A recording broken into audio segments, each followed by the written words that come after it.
بسم اللہ الرحمن الرحیم۔ محترم ناظرین، السلام علیکم۔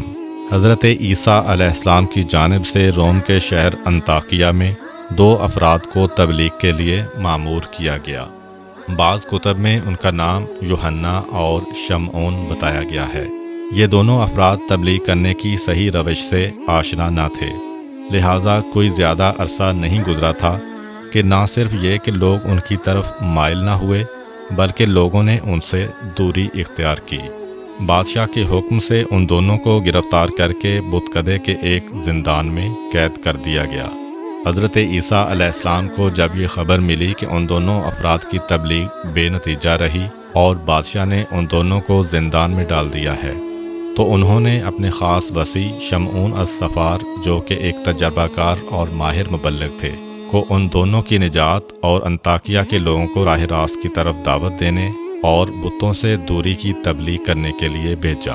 وہ انتہائی سنجیدگی، تدبر اور دلکش طریقے سے شہر میں داخل ہوئے اور آغاز میں یوں اعلان کیا: میں اس شہر میں مسافر ہوں۔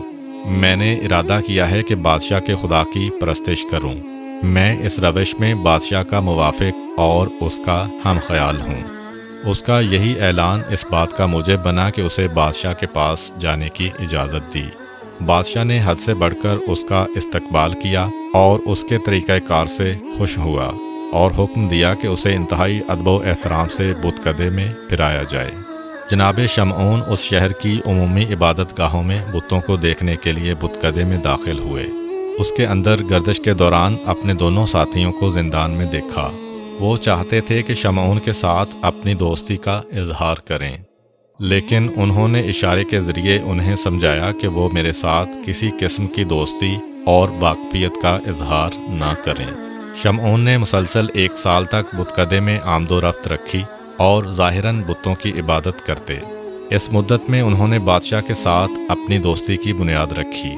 دور اندیشی اور اپنی خاص و دلکش روش کی وجہ سے بادشاہ کے نزدیک ایک خاص اور شایان شان مقام حاصل کر لیا۔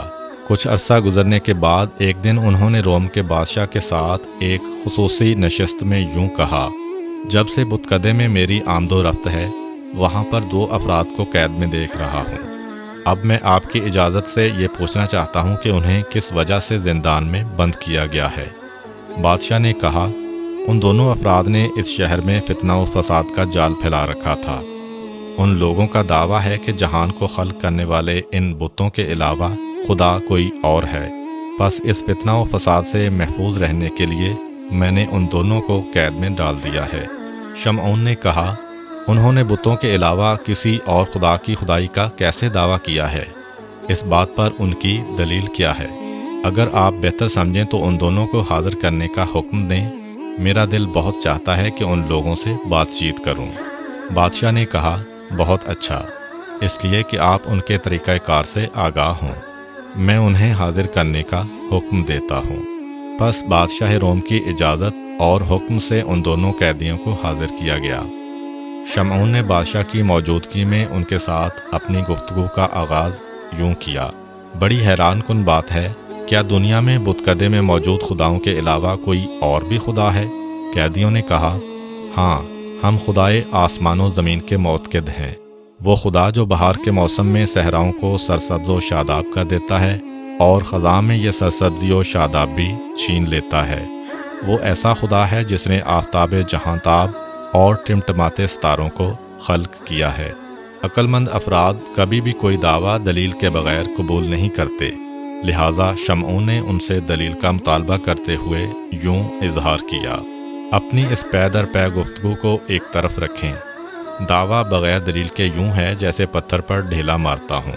کیا تمہارے پاس اپنے دعوے پر کوئی دلیل ہے؟ قیدیوں نے کہا: ہاں، اگر ہم اپنے خدا سے چاہیں تو پیدائشی اندھوں کو آنکھیں عطا کر دیتا ہے اور اپاہج شخص کو تندرست و صحت مند کر دیتا ہے۔ شمعون نے بادشاہ سے کہا: آپ حکم دیں کہ اندھوں کو حاضر کیا جائے۔ بادشاہ کے حکم سے مادرزاد اندھوں کو وہاں پر لایا گیا۔ پھر شمعون نے ان دونوں سے کہا: اگر تم لوگ اپنے دعویٰ میں سچے ہو تو اپنے خدا سے کہو کہ ان اندھوں کو آنکھیں دے۔ وہ دونوں افراد فوراً سجدے میں گر گئے اور خداوند متعال سے اندھوں کو بینائی عطا کرنے کی التماس کی۔ خود جناب شمعون نے بھی دل میں آمین کہا۔ ابھی دعا ختم نہیں ہوئی تھی کہ اندھے کو آنکھیں مل گئیں، اور خدا نے اندھے کو دیکھنے والی 2 آنکھیں عطا کر دیں۔ شمعون نے کہا، یہ کوئی حیرانگی کی بات نہیں ہے۔ اگر آپ لوگوں نے اتنا بڑا کام کر دکھایا ہے تو ہمارے خدا بھی مادرزاد اندھے کو شفا دے سکتے ہیں۔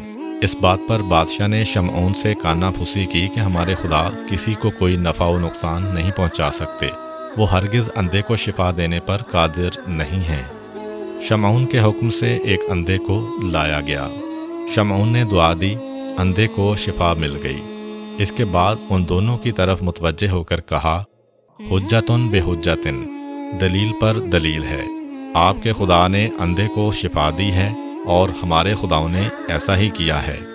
قیدیوں نے کہا، ہمارا خدا اپاہج افراد کو شفا دیتا ہے۔ ایک اپاہج شخص کو لایا گیا، ان دونوں کی دعا سے اسے شفا مل گئی۔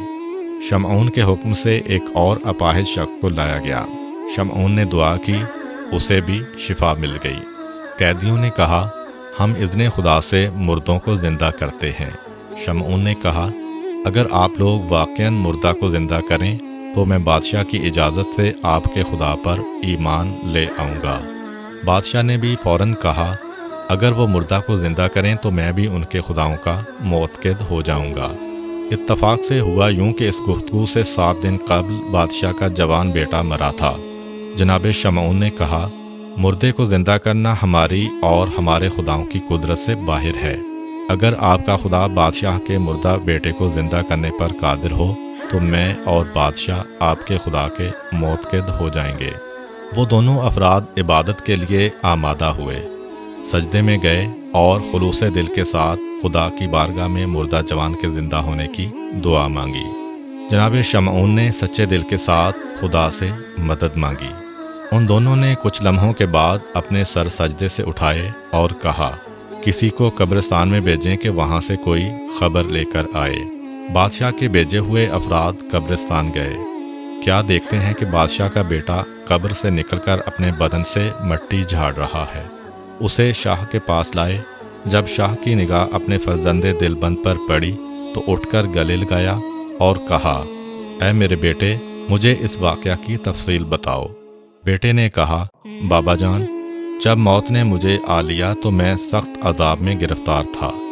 میں نے آج 2 افراد کو دیکھا کہ انہوں نے سجدہ میں جا کر خدا سے میرے زندہ ہونے کی دعا کی۔ اللہ تعالیٰ نے مجھے ان کی دعا سے زندہ کیا۔ بادشاہ نے کہا، اگر ان دونوں افراد کو دیکھو گے تو پہچان لو گے؟ بیٹے نے کہا، ہاں، میں بالکل انہیں پہچان لوں گا۔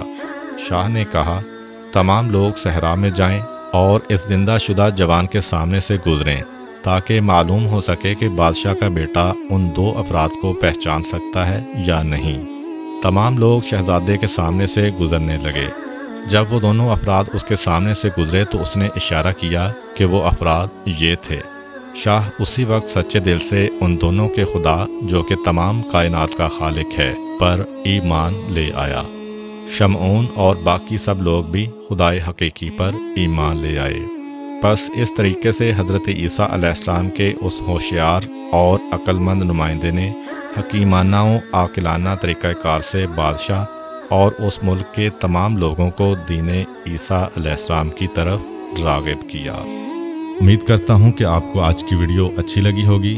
اگر آپ کو ہماری ویڈیو اچھی لگی ہے تو ویڈیو کو لائک کریں اور مزید اس طرح کی ویڈیوز دیکھنے کے لیے ہمارا چینل سبسکرائب کر لیں۔ ملتے ہیں نیکسٹ ویڈیو میں، اجازت دیجیے، اللہ حافظ۔